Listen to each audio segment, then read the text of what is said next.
Assalamualaikum warahmatullahi wabarakatuh. Pertama-tama, perkenalkan nama saya Alvin Maulana dengan NIM F1B021109. Saya akan mempresentasikan tugas karya ilmiah yang sudah saya kerjakan yang berjudul Potensi Panas Laut sebagai Energi Terbarukan di Lautan Indonesia dengan metode Ocean Thermal Energy Conversion. Latar belakang. Untuk keberlangsungan hidup manusia, manusia harus berusaha memanfaatkan sumber daya alam yang ada di bumi ini dengan sebaik-baiknya.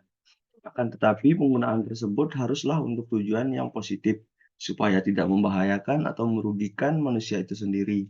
Sehingga manusia harus mencari sumber energi alternatif lain untuk menghidupi kebutuhan sehari-hari. Misalnya, sumber daya alam yang ada di bumi ini yaitu lautan.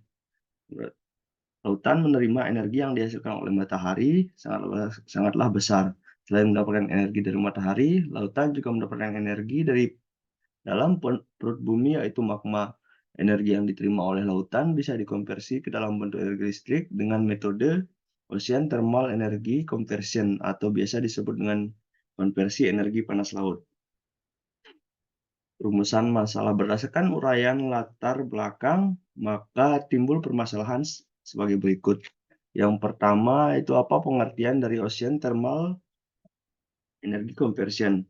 Yang kedua, bagaimana prinsip kerja dari Ocean Thermal Energy Conversion. Yang ketiga, kekurangan dan kelebihan menggunakan metode Ocean Thermal Energy Conversion.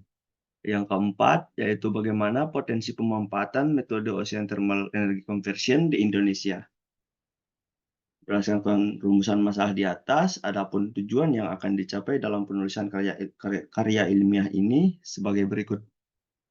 Yang pertama yaitu untuk mengetahui pengertian dari Ocean Thermal Energy Conversion. Yang kedua untuk mengetahui prinsip kerja Ocean Thermal Energy Conversion. Yang ketiga untuk mengetahui kelebihan dan kekurangan dari Ocean Thermal Energy Conversion. Yang keempat untuk mengetahui potensi-potensi pemanfaatan metode Ocean Thermal Energy Conversion di Indonesia. Pengertian Ocean Thermal Energy Conversion yaitu adalah suatu metode untuk menghasilkan energi listrik yang menggunakan perbedaan temperatur yang berada di antara laut dalam dan perairan dekat permukaan untuk menjalankan mesin kalor. Mesin kalor adalah suatu alat termodinamika yang diletakkan di antara reservoir temperatur tinggi dan reservoir temperatur rendah. Ketika kalor mengalir dari temperatur tinggi ke temperatur rendah, alat tersebut mengubah sebagian kalor menjadi bekerja, yaitu prinsip ini digunakan pada mesin uap dan mesin pembakaran dalam, sedangkan pada alat pendingin konsep tersebut dibalik. Dibandingkan dengan menggunakan energi hasil pembakaran bahan bakar, energi yang dihasilkan Ocean Thermal Energy Conversion didapat dengan memanfaatkan perbedaan temperatur lautan yang disebabkan oleh pemanasan oleh matahari. Prinsip kerja dari Ocean Thermal Energy Conversion, yaitu terdapat beberapa klasifikasi dalam pemanfaatan berdasarkan siklus yang digunakan. Yang pertama itu siklus tertutup, di mana siklus tertutup pada Ocean Thermal Energy Conversion yaitu adalah sebuah proses yang mula-mula mengevaporasi fluida pada tekanan konstan dalam sebuah boiler atau evaporator, yang kemudian uap tersebut memberikan daya kerja pada mesin pada turbin yang dikoppelkan dengan generator untuk menghasilkan listrik. Setelah itu uap buangan tersebut masuk ke dalam sebuah tempat yaitu kondenser. Dalam tempat kondenser di mana panas tersebut ditransfer pada pencairan pendingin yang mengakibatkan perubahan bentuk dari uap menjadi cairan yang kemudian dipompa kembali ke dalam evaporator dan membentuk sebuah siklus. Berikut terdapat diagram siklus tertutup, di mana pada titik awal, penambahan pada fluida kerja pada boiler sampai temperatur mencapai titik didih pada tekanan rencana yang ditunjukkan pada titik B. Kemudian dengan sedikit penambahan panas, cairan menguap pada temperatur dan tekanan konstan yang mengakibatkan sehingga mengalami perubahan volume di titik C. Uap bertekanan tinggi kemudian memasuki piston atau turbin di titik D.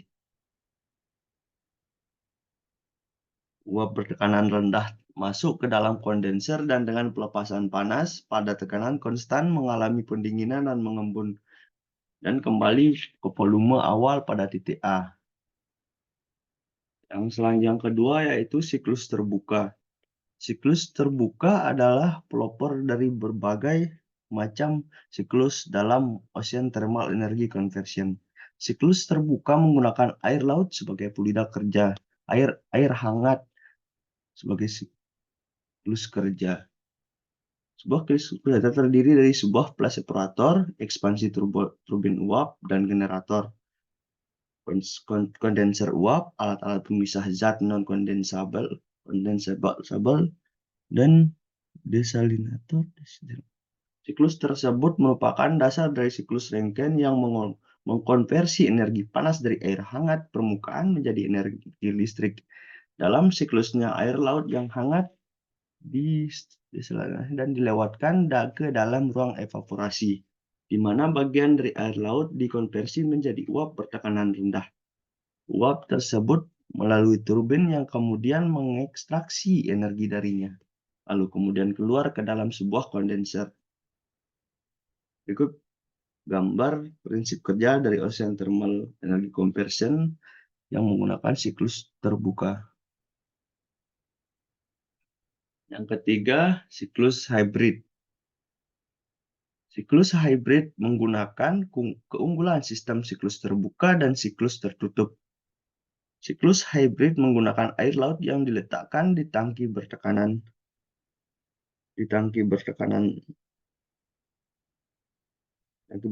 rendah atau vacuum chamber untuk dijadikan uap.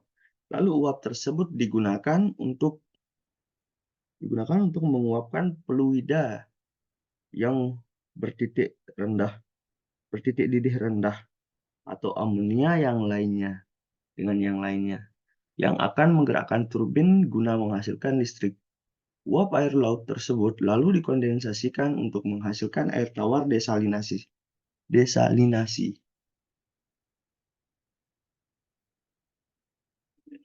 Selanjutnya yaitu kelebihan dan kekurangan Ocean Thermal Energy Conversion. Kelebihannya yang pertama yaitu tidak menghasilkan gas rumah kaca atau limbah lainnya. Yang kedua, biaya operasional yang rendah.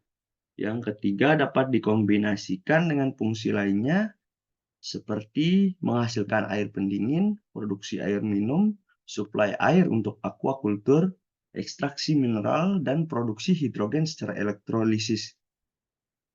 Selanjutnya itu kekurangan dari penggunaan metode Ocean Thermal Energy Conversion. Yang pertama yaitu jika menggunakan amonia sebagai bahan yang diuapkan, dapat menimbulkan potensi bahaya kebocoran.